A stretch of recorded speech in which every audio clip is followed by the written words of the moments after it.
You're gonna need, I can't do this with the cat hair, sorry, I tried. Okay.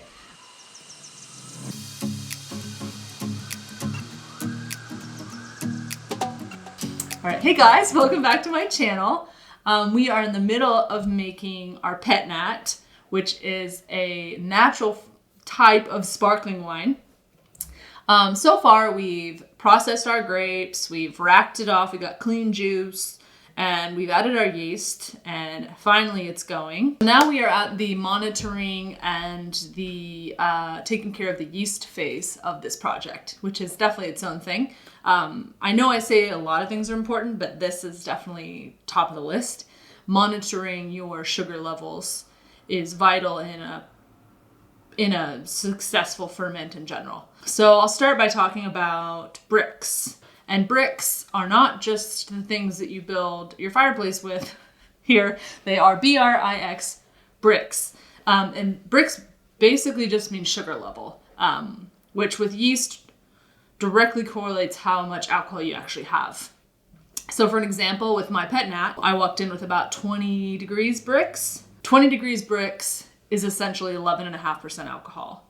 And I know this because I have a triple scale hydrometer, which we're going to talk about in a little bit. But also I could go online and I could look up 20 degrees bricks or 20 bricks to alcohol conversion. And you can see exactly how much alcohol you're going to have if your ferment completes. Usually if you're going to make like a traditional red wine, you're going to have more bricks than 20. But when you're making a sparkling wine, you really want like a lower sugar, higher acid wine, juice walking in. So for me, I was really happy with that bricks level. I know that I picked the grapes fairly early, so I know the acidity is high and the sugar is low. So I'm pretty happy with that. And in general with sparkling wines, you can expect that. So you want to measure your bricks with a hydrometer. And I happen to have two here. I have my triple scale, which has my bricks, my specific gravity, and my temperature, and also my alcohol conversion. So this one is great. I'm honestly going to use this one for a really long time until it gets to about 5 degrees bricks, which is getting pretty close to dry. This one I got at my fermenter store. Honestly, these are online too, and I love this. For a home wine maker, this is a gift. And this is the more type you're going to probably find in a winery, but it basically has a specific scale, and that scale goes from -5 to 5. So this is a really specific. So when I get starting to get really dry and most of that sugar is going to be converted into alcohol, this is going to be a very helpful device to have.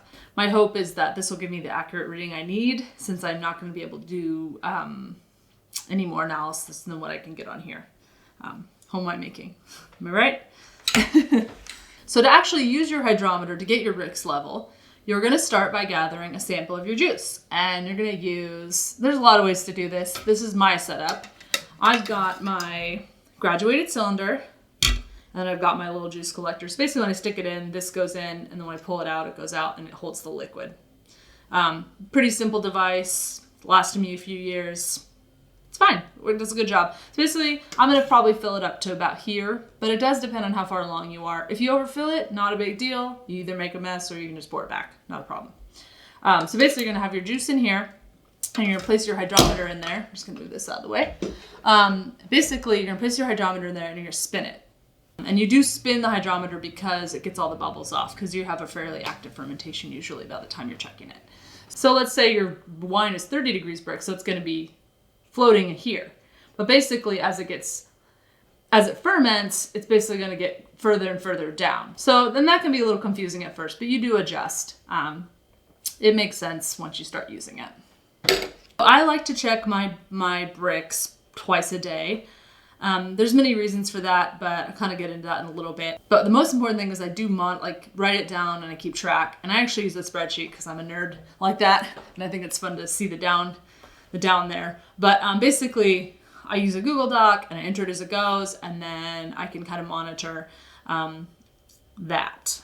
You may be asking yourself, if I don't have any temperature control, which in a home winemaking situation you might not, and I guess maybe you're wondering why I would monitor it all so closely. One, I just like it. I like to taste it as it goes. I like to kind of know how it's coming along. The other reason is, the main reason actually for a pet nat especially, is I'm looking for a specific bricks number. Because when it reaches 1 to 1.5 bricks is when I'm going to be bottling it, because it's going to continue to ferment in the bottle. So I'm monitoring it really closely, and I know without the temperature control, it can go very, very fast. So for me, I just do it twice a day, then I can kind of keep an eye on it. I found the first couple of days go really fast, and sometimes it slows down.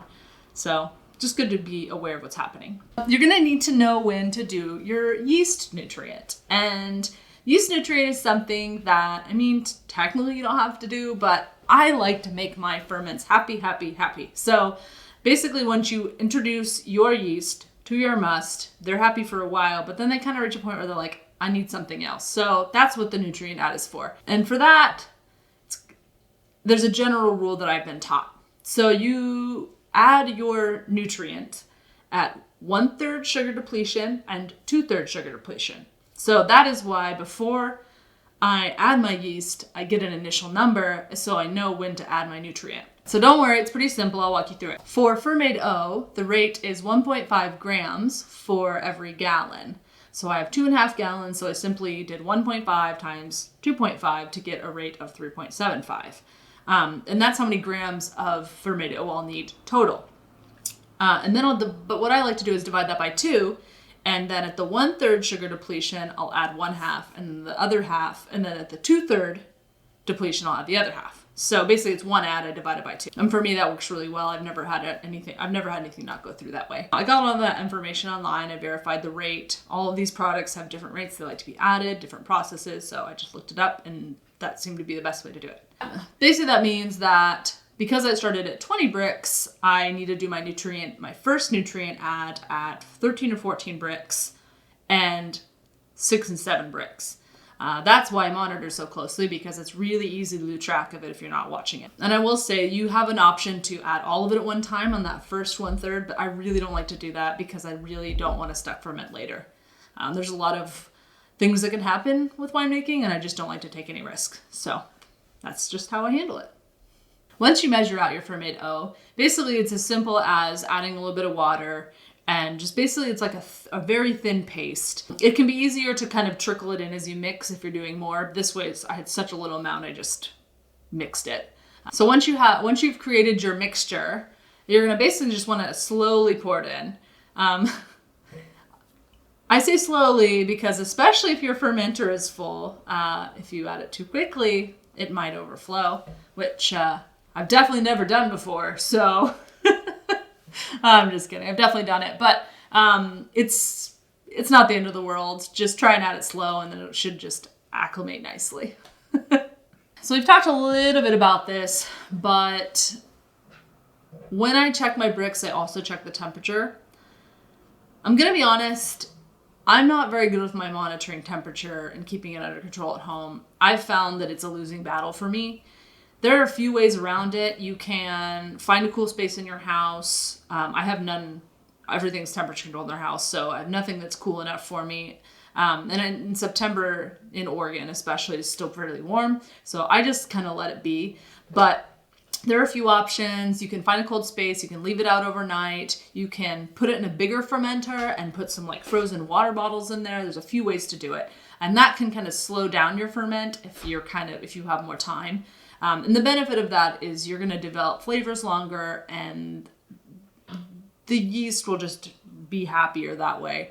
And you will be too, probably with your product. But with my videos, I will say that I'm not very good about temperature monitoring, because temperature and fermentation are so closely interacted. I wanted to at least mention that if you can slow your ferment down, I highly recommend it.